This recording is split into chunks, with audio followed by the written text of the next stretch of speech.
गम गम गम गणपते नमो ओम नमः। श्री सद्गुरुदेव भगवान की जय। भाइयों, आज आवश्यकता पड़ गया। देखिए, मेरा कोई किसी से न रोग है न द्वेष है, लेकिन आवश्यकता है। जो बात तो बतानी पड़ेगी, जो लड़ाई हो तो लड़नी पड़ेगी। कहना चाहेंगे कि एक समय पृथ्वीराज चौहान थे और वहीं पे आया जयचंद्र, बीच में घुस करके दुश्मनों से मिल करके और पृथ्वीराज चौहान का और वध करवाया। उनका राज्य लेना चाहा, लेकिन राज्य मिला नहीं। मोहम्मद गोरी के साथ मिलकर के यह षड्यंत्र किया था। लास्ट में बात यह आई कि मोहम्मद गोरी देखा कि जब अपने भाई परिवार का जयचंद्र नहीं हो पाया तो मेरा क्या होगा। तो पृथ्वीराज तो उनकी जीवन लीला पूरा हो चुका था। इसके बाद जयचंद्र को मोहम्मद गोरी ने बीच चौराहे पर फांसी लगवाया, ताकि ऐसा कोई गद्दार दुनिया में दूसरा न पैदा हो। तो यह बात हम इसलिए कह रहे हैं कि अभी भी हमारे भारत में जयचंद्रों की कमी नहीं है। वो गद्दारी कर रहे हैं, चाहे आश्रम में बैठ करके, सरकार में बैठ करके, मीडिया में बैठ करके, कहीं भी, न्यायपालिका आदि। इसके बाद एक बात और बताऊं, हो गया जमाना। कुछ दिन बाद फिर अंग्रेज आए। अंग्रेजों ने मीर जाफर करके एक पहली लड़ाई जो अंग्रेजों के साथ भारत से हुई, उसमें सेनापति यहाँ का मीर जाफर हुआ करता था। तो मीर जाफर से जो है अंग्रेज हार जाते, मतलब वहाँ का जो राजा था उसके द्वारा। तो अंग्रेजों ने एक दिमाग लगाया कि देखो यहाँ कौन बिकने वाला आदमी है। यह बहुत सार में शॉर्टकट में मैं बता रहा हूँ आप लोगों को, ताकि आप लोग सब कहानी जानते हैं। जरा एक समझने की ज़रूरत है कि अभी क्या करना है हमको, बस। ठीक है ना, बहुत ऊपर की बातें बता रहा हूँ। ज़्यादा लंबा चलेंगे, समय लगेगा आपको, न सुनने का समय है न तो, इसीलिए। तो मीर जाफर था, एक मुसलमान राजा था बंगाल का, और अंग्रेज वहाँ वो कंपनी अपना डालना चाहते थे, इसलिए लाइसेंस लेना चाहते थे।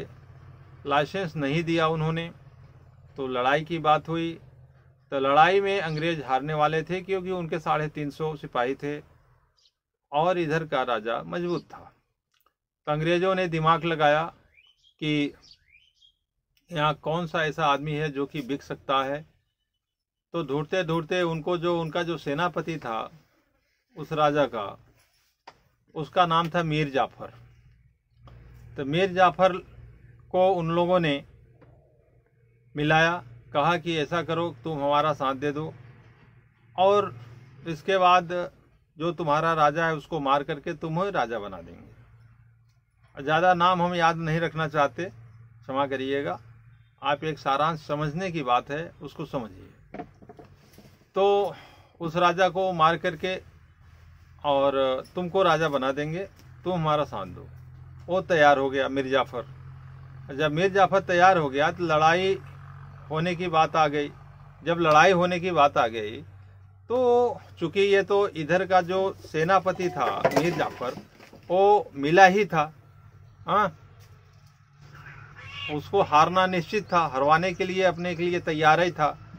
तो कहने का मतलब कि युद्ध शुरू हुआ, और शुरुआत क्या हुआ, वहीं फिर जो है युद्ध विराम हो गया, सरेंडर कर गया मीर जाफर ने 18,000 सेना को लेकर के, 350 पुलिस के सामने, हाँ, और सरेंडर कर गया। जब सरेंडर कर गया, हाँ, तो 18,000 पुलिस मारी गई उस अकेले मीर जाफर की वजह से। मीर जाफर फिर जो है क्या करता है, अंग्रेजों से मिल करके, और अंग्रेज उसको, वहाँ का राजा, उसके मतलब जो राजा मारा गया, उसको जो है उसके भतीजे को राजा बनाया गया, भाई के लड़के को।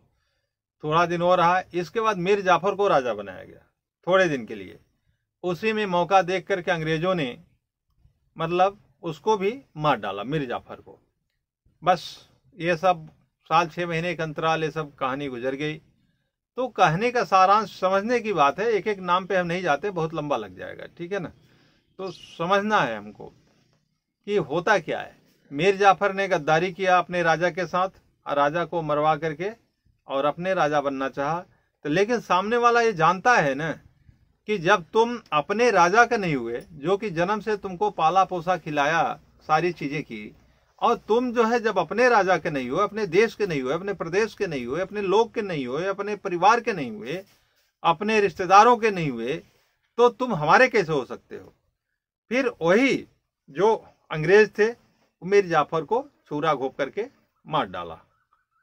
हाँ, मीर जाफर को छुरा घोंप करके मार डाला। फिर इसके बाद तो कहने का सारांश ये है, जयचंद्र को आप कहानी जानते ही हैं कि मोहम्मद गोरी से मिलकर के उन्होंने पृथ्वीराज के साथ जो है षड्यंत्र किया। पृथ्वीराज तो मारे गए, लेकिन जयचंद्र को भी चौराहे पर, बीच चौराहे पर मोहम्मद गोरी ने उसको फांसी लगवाया, क्योंकि जब ये अपने परिवार का नहीं हो सकता, अपने रिश्तेदार का नहीं हो सकता, अपने घर का नहीं हो सकता, अपने देश का नहीं हो सकता, मेरा कैसे हो सकता है। तो यही आजकल जयचंद्र और मीर जाफर एक नहीं अनंत के रूप में हैं। आज हमारे गुरुदेव के आश्रम में भी ऐसे लोग, हाँ, जयचंद्र और जो है मीर जाफर के तरह लोग हैं। हमारे सम्राट सदगुरु, हाँ, चक्रवर्ती सम्राट कह लीजिए, विश्व सम्राट कह लीजिए, विश्व शक्ति कह लीजिए, शिव शक्ति कह लीजिए, शिव स्वरूप कह लीजिए, उन गुरुदेव को जेल में डाल करके इन जयचंद्रों ने या मीर जाफरों ने ऐसा किया है, जिसमें ऐसे कुछ जयचंद्र गद्दार और जो है मीर जाफर ऐसे आश्रम में भी छिपे हुए हैं, और सरकार में भी छिपे हुए हैं, मीडिया में भी छिपे हुए हैं, न्यायपालिका में भी छिपे हुए हैं।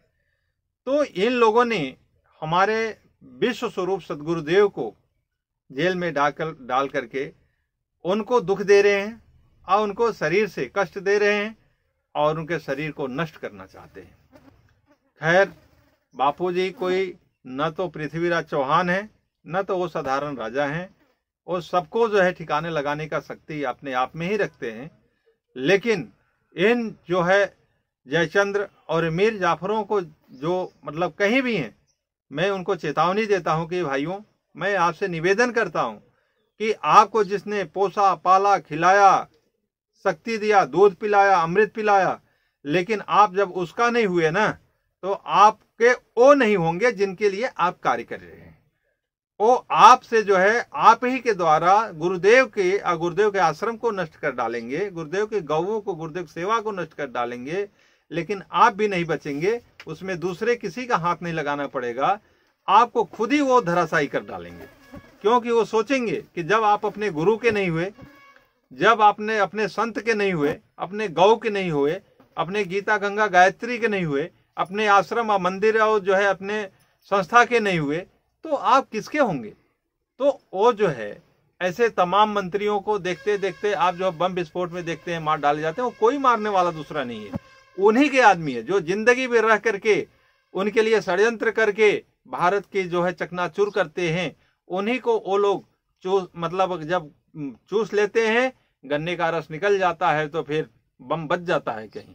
ऐसे ही आप किसी का नाम न लेते हुए आप लोगों को सिर्फ संकेत कर रहा हूं कि आपका जितना भला, आपके जितना भला आपके सदगुरुदेव भगवान कर सकते हैं, और आश्रम के लोग कर सकते हैं, गुरु भक्त कर सकते हैं, देशभक्त कर सकते हैं, उतना आपका कल्याण कोई नहीं कर सकता।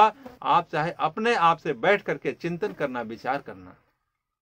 तो मैं निवेदन कर रहा हूं, किसी का नाम नहीं ले रहा हूं, और जो अच्छे हैं वो तो ऑलरेडी अच्छे हैं, चाहे आश्रम में हो, चाहे बाहर हो, कोई भी हो, चाहे समिति में हो, चाहे सरकार में हो, मैं उनका चरण बंदन करता हूं। लेकिन जिनके अंदर छल कपट है, तो छल कपट से कुछ नहीं पाने वाले हो। आपको वही आप देख लेना, कथा ठीक से सुन लेना, मैं पूरी नहीं बताया हूं, थोड़ा सा स्केल संकेत ही किया हूं। मीर जाफर का सुन लेना, और राजीव दीक्षित के द्वारा भी मिल जाएगा, आपको अलग से भी मिल जाएगा। और जयचंद्र के विषय में भी जानकारी आपको होगी, आप देख लेना। वही के वही हस्र और वही के वही कारण आपके लिए तैयार बन जाएगा, और आप कहीं के न रहोगे, न घर के न घाट के, न नरक के न स्वर्ग के, न इस लोक के न परलोक के। गए थे ईश्वर प्राप्ति करने के लिए और पता चल रहा है कि गुरुदेव के साथ। यह कोई गलत नहीं कह रहा हूं। जब भी धोखा दिया है गुरुओं को तो शिष्यों ने दिया है, गुरु कभी किसी का धोखा नहीं दिए। यही अयोध्या में पता नहीं कितने ऐसे गुरु हैं जिनका कि पैर दबाते दबाते शिष्यों ने गला दबा दिया, मर गए।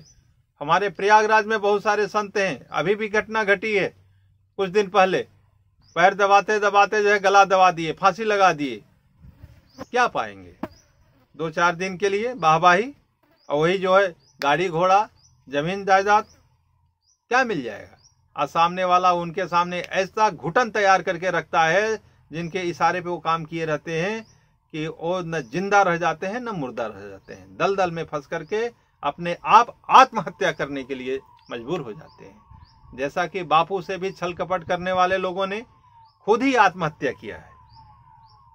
कई लोग ऐसे देखे गए, जैसे कि अमृत वैद की कहानी, वो खुद अपने आप में मरा। अगर बापू से गद्दारी नहीं किया होता तो हो सकता है कि अभी भी वो जिंदा रहता, सुखी रहता, स्वतंत्र रहता, आनंद में रहता।